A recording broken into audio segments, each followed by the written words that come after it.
Hi, everyone. I'm Christopher Thornycroft with Redwood Logistics, and welcome to the Redwood Rundown for the week of March 4th, 2024. I'm excited to be back in Chicago. It was great being in Mexico. Well, we're here now. We're here, and we're going to get ourselves into a Chicago spring, which usually means dreary 40-degree days until about June 15th. But whatever. Maybe this year's different. You know what? Maybe this freight market's going to be different. So far, this freight market has been pretty much what we thought it would be. Once we got through January's rough patch, we've gotten into February, and February's followed our patterns. One of the patterns that we noted was that we said that you were going to see tender volumes rise for the end of the month. Tender volumes rose for the end of the month.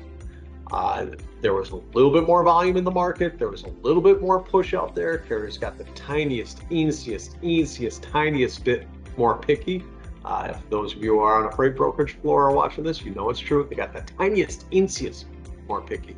It didn't really help them on out though. Rates didn't really move. Nothing, that pressure that carriers tried to apply didn't actually lead to anything changing. We did see again, we saw tender volumes pick up. They're up about 8% year over year. That was expected. We also think that tender volumes are going to drop back down soon, because that import push is now going to start to be taken away. But as we've seen tender volumes drop, as we're seeing tender volumes, about to drop, we do note that there's one little piece of the pattern that we're watching. That's the fact that year over year tender volumes on the contract load accepted value, trying to take some of the tender rejections out of the mix, is up. They're up about 8%.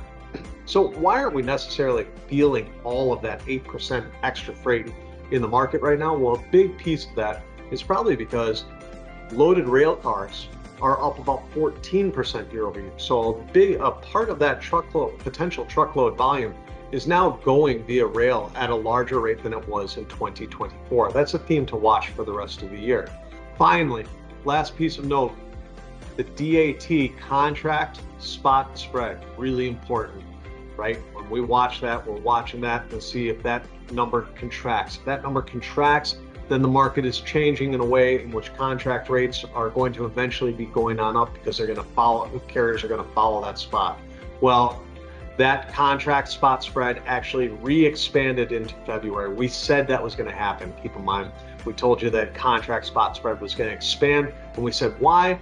Because the spot rates were going to fall. Well, the spot rates did fall. They fell 10 cents all the way down to $1.61.